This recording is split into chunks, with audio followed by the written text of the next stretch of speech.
आज नवरात्रि का दिन है और माँ सुबह सुबह ही में लग गई। सबको ढेर सारी शुभकामनाएं, बधाई नवरात्रि की। एक बार फिर से गुड मॉर्निंग करते हैं आप सभी को। नवरात्रि की ढेर सारी बधाई। इस डलिए को लेकर फिर से मैं ऊपर की ओर जा रहा हूँ।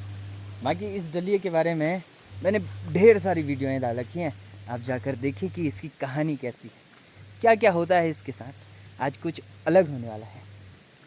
तो नवरात्रि के पहले दिन हम लोग हरेला रखते हैं और हरेले के लिए जो मिट्टी इस्तेमाल होती है वो बिल्कुल साफ़ और स्वच्छ रहती है। तो इस डलिए में मैं वही लेने जा रहा हूँ और आज मैं मंदिर की ओर भी जाऊँगा और कहाँ जाने वाला हूँ मैं आप लोगों को बताऊँगा। आप बने रहे मेरे साथ। पहले इसमें मिट्टी लेके आता हूँ। आज की मौसम की बात तो कहीं कहीं पर धूप है और कहीं कहीं पर बहुत ज़्यादा कोहरा है और सोच का महीना शुरू हो गया है। लगातार कुछ ऐसा ही मौसम बन रहा है। तो आज नवरात्रि का पहला दिन है तो माता रानी से यही गुजारिश रहेगी कि इस नवरात्रि में ये मौसम बिल्कुल साफ़ हो जाए। जहाँ पर जनहानि हो रही है वहाँ पर रुक जाए। जहाँ पर ये हमारे वहाँ बोलते हैं ना पैर पांग हो रहा है, तो वो पैर पांग भी रुक जाए। लैंडस्लाइड, बाढ़, बादल फटना, वो सब कुछ एकदम से रुक जाए और कृपा रहे कि लोग बाग अच्छे से ग्रोथ करें। तो और ये मिट्टी लेके आ गया हूँ मैं, बिल्कुल काली। अगर आप लोगों ने मेरा शॉर्ट वीडियो देखा होगा तो मैंने गोभी लगाई थी दोबारा से, जो कि सुअर ने मेरा ख़त्म कर दिया था पहले वाली। दूसरी वाली के लिए मिट्टी में ऊपर से लेके गया था टप में, और वही मिट्टी मैं अभी ये लेके जा रहा हूँ। तो इस मिट्टी में कुछ खास बात है, गोबर की मात्रा ज़्यादा होने की वजह से जो चीज़ भी लगाएंगे वो चीज़ अच्छे से फल जाती है। तो अब हरेला रखा जाएगा। तो माँ को मैंने हरेला दे दिया था और अब मैं निकल गया हूँ मंदिर के लिए। माँ कुकला कोटगाड़ी धाम पे जा रहा हूँ, तो आप लोगों को भी दिखाऊंगा। नवरात्रि का पहला दिन हर साल कुछ ऐसे बीतता है मेरा। तो माँ के धाम के बारे में क्या बताऊँ, और इतना बता सकता हूँ कि कौन से क्षेत्र में। मेरे गाँव से सट कर लगता है पाखू, और पाखू बनता है पिथौरागढ़ डिस्ट्रिक्ट में। माँ कुकला कोटगाड़ी का धाम है। यहाँ पर दूर दूर से लोग बाग आते हैं, हर वो इच्छा के साथ पहुँचते हैं जिस इच्छा की वो कामना करते हैं। खासकर यहाँ पर जो केस होते हैं, कोर्ट के केस होते हैं, उनको सॉल्व भी किया जाता है माँ के द्वारा। तो ऐसी शक्ति है इस धाम पर। देख सकते हैं माँ की ऐसी कृपा है कि इतनी ढेर सारी बारिश के बाद भी यहाँ पर कुछ ना कुछ तो धान की बानियाँ देखने को मिल रही है। और लोग बाग अभी सुबह के वक्त सब लोग, कोई खेत पर है और कोई अपनी धान की कुन्नी, इसे कुन्नी कहते हैं, जो दिख रही है, जो छुपा के रखी है सुअर से, इसको भी माना जाता है। तो ये कुछ हरा भरा देखने को मिल रहा है और लोग बाग अपने खेतों से अभी घर की ओर आ रहे हैं। देखिए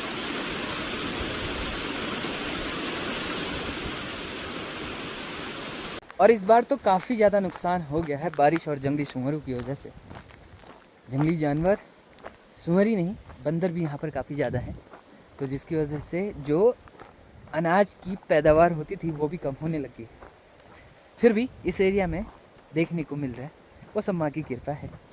और आगे आगे आप लोगों को और दिखाऊंगा। यहाँ पर सिर्फ धान की रोपाई देखने को मिल रही है और थोड़ा सा सोयाबीन लगाया हुआ है।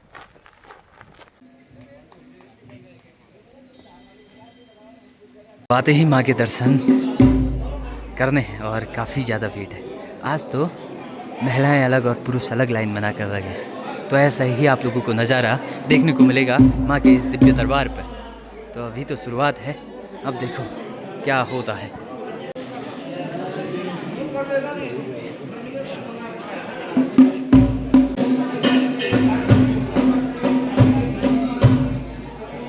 माँ के इस पावन पर्व में मैं पहुँच गया हूँ और पहुँचकर माँ के दर्शन कर मैं आप सभी को माँ के दर्शन कराना चाह रहा हूँ। आज नवरात्रि का पहला दिन है और भीड़ धीरे धीरे बढ़ रही है। लगभग 11 वक्त हो चुका है। 8 बजे से मैं लगा हूँ और 10-11 बजे मेरा नंबर आया। तो माँ की महिमा नवरात्रि के 9 दिन तक कुछ ऐसी ही देखने को मिलेगी।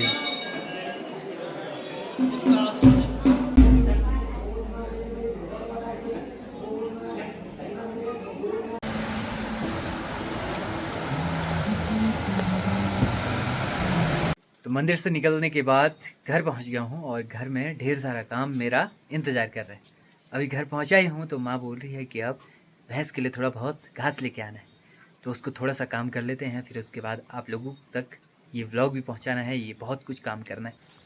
आज पूरा वक्त मंदिर के प्रांगण में लग गया और अभी शाम को पहुँचा हूँ घर, और घर पहुँच थोड़ा बहुत खाना पीना खाकर अब मैंने कल वाला काम एक अधूरा छोड़ गया वो काम करना है, और माँ का एक और काम आ गया है कि भैंस के लिए जो घास है वो लानी है।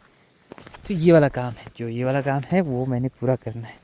ये आधा ही खोद रखा है मैंने, और इसमें मैं धनिया लगाने वाला हूँ। तो अभी वक्त मिलेगा तो इसे खोदते हैं और उसके बाद धनिया भी बोना है। इस खेत में खोदने के साथ साथ जो कूड़ का भाड़ा है ये वाला, उसको भी साइड करना है, और तब जाके जो धनिया होता है वो अच्छे से उगता है। नहीं तो अगर ऐसे ही बो दिया तो धनिया उगने के बदले यहाँ पर नुकसान हो जाएगा, वो उगेगा ही नहीं।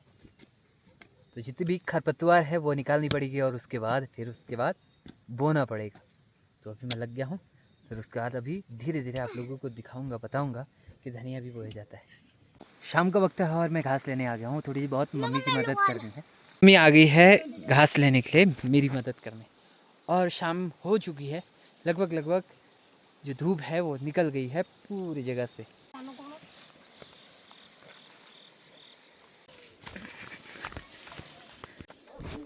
तो देखो खेत से न जाने क्या कुछ लेके आना पड़ता है। जो घास मैं लेके आने वाला था वो माँ ही लेके आ रही है, और मैं इस सीढ़ी को लेके आ रहा हूँ। पापा लेके गए थे ऊपर वाले पेड़ पर, कुछ सब्जियाँ गई हुई थी लगिल के द्वारा, तो उनको तोड़ने के लिए पापा ले गए थे। तो आज इसको भी घर को ले आया। सब्जी तो नहीं लगी पर कुछ लगी थी वो हमने खा ली।